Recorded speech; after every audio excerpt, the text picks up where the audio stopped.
자, 여러분 안녕하세요. 마이펫 상담소 윤쌤입니다. 우리나라 고양이들의 혈액형은요, 약 90% 정도의 고양이가 A형이라고 합니다. B형 혈액형을 가진 고양이는요, B형 고양이에게만 수혈이 가능합니다. 그럼 내 고양이의 생명을 살려주는 다른 고양이의 혈액은 어디서 온 걸까요? 자, 고양이도 사람과 마찬가지로 혈액형이 있다는 거 알고 계신가요? 그럼 여러분 고양이의 혈액형은 무엇인지 혹시 아시나요? 평소 여러분이 고양이의 혈액형 정도는 기본적으로 알고 계신 것이 좋습니다. 혹시라도 급하게 수혈을 받아야 할 일이 생긴다면요, 그땐 매우 요긴한 정보일 수도 있기 때문인데요. 고양이의 혈액형은요, 사람의 ABO 혈액형과 달리 O형은 없습니다. A형과 B형, 그리고 아주 드물게 AB형이 존재할 따름입니다. 우리나라 고양이들의 혈액형은요, 거의 대부분 약 90% 정도의 고양이가 A형이라고 합니다. 하지만 고양이들의 혈액형은요, 품종과 사는 국가에 따라 크게 영향을 받는다는 거 혹시 알고 계신가요? 아마도 오래전에 그 나라에 정착한 고양이들이 환경과 습성, 또 정착한 적은 수의 고양이들 때문에 유전적으로 또 지역별로 굳어진 그러한 특성이라고 생각되는데요. 이탈리아에서 실시한 광범위한 고양이의 혈액형에 대한 조사에 의하면요, 일본과 한국은 A형이 대부분을 차지하며 영국과 호주의 고양이들은 B형의 비율이 조금 더 높다고 합니다. 이건 아마도 영국이 호주를 실지배하며 영국의 고양이들이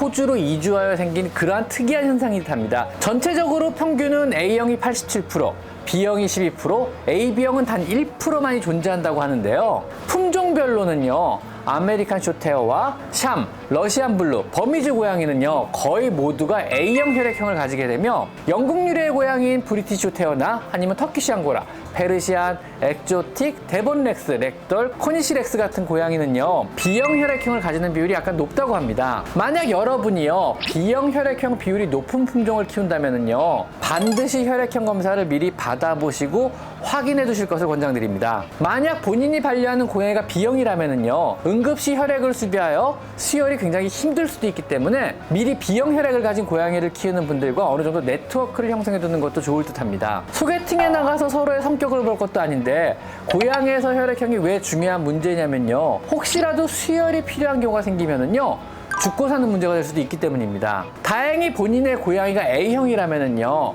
쉽게 혈액의 수급이 가능하여 수혈이 가능하지만은요, B형이라면은요, 굉장히 곤란해질 수도 있기 때문입니다. 강아지의 경우는요, 수혈에서 처음 1회 정도의 수혈은 혈액형이 그리 중요하지 않은 경우도 있습니다. 하지만은요, 고양이는요, 혈액형을 무시하고 수혈을 하면은요, 급성 용혈 반응이라는 면역 반응에 의해서 혈구들이 급격하게 파괴가 되며 고양이를 죽음에 이르게 할 수도 있으므로 반드시 혈액형에 맞는 고양이의 피를 수혈을 해줘야만 하는 겁니다.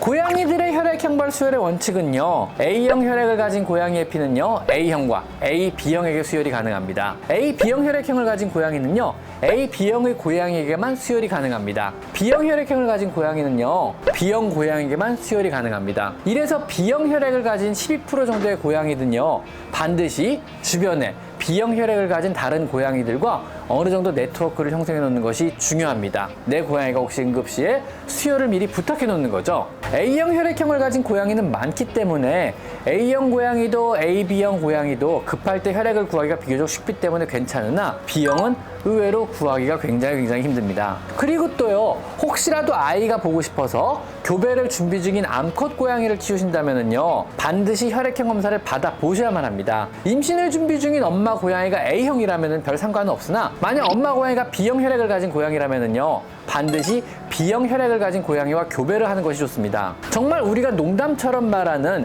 혈액형의 궁합이 아이의 생명을 결정하게 될 수도 있는 경우인데요. 만약 B형 혈액을 가진 엄마 고양이가 A형 혈액형을 가진 아이를 출산할 경우에는요, 초유에서 전달된 B형 항체가 신생 고양이 적혈구의 용혈증을 일으켜 A형 고양이 아기를 죽일 수도 있습니다. 신생 고양이 적혈구 용혈증은요, 최초 24시간 안에 먹은 초유에서 전달된 B형 혈액형의 항체에 의해서 체중 감소, 빈혈, 또 꼬리 끝의 괴사, 혈변, 혈뇨, 황달 등의 증세를 보이다가 죽을 수 있는 무서운 유전적인 질환입니다. 혹시라도 임신을 준비 중인 암고양이를 키우신다면요, 반드시 혈액형 검사를 해보실 것을 다시 한번 권장드립니다.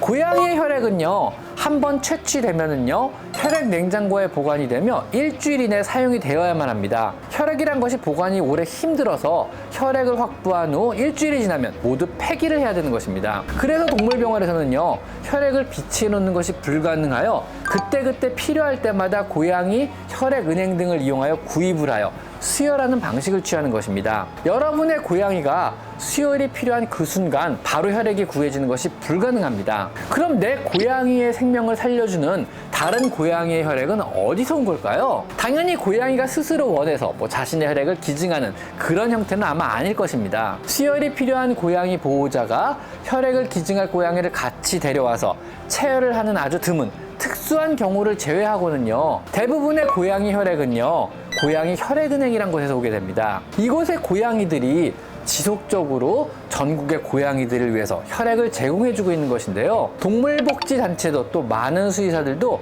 그 시설의 필요성 때문에 사실 눈을 감고 있는 곳이기도 합니다. 수많은 고양이들을 살리고 있다는 사실 때문에 실제 이곳의 공혈묘들이 어떤 복지 혜택이나 건강상의 이슈나 혹은 합법적인 방법을 사용하는지에 대해서는요, 거의 다루어지지 않고 있습니다. 아마 모든 수의사들이 혈액을 구해 수혈을 하면서도 마음 한켠은 좀 무거울 것 같아요. 전 되게 무겁더라고요. 공혈묘의 일반적인 기준은요, 5kg 이상의 7살 이전에 건강하고 젊은 고양이여야만 합니다. 한 번 공혈한 고양이는요, 최소 2달 정도의 휴식 기간을 가져야 하며 이 기간 동안에는요, 아주 양질의 사료를 공급받아야만 합니다. 공혈묘들은 정기적으로 각종 전염병 검사와 건강검진을 실시해야 합니다. 공혈묘를 한 번 체혈할 때는요, 절대 50ml를 초과해서는 안 됩니다. 체혈은요, 전신 마취 후 이루어지게 되는데 이때 마취의 시간은 최소로 해야 하며 체혈 직후에는 적절한 수액 처치를 충분히 받아야만 합니다. 부디 소중한 생명을 나누어주는 공혈묘들이 넓고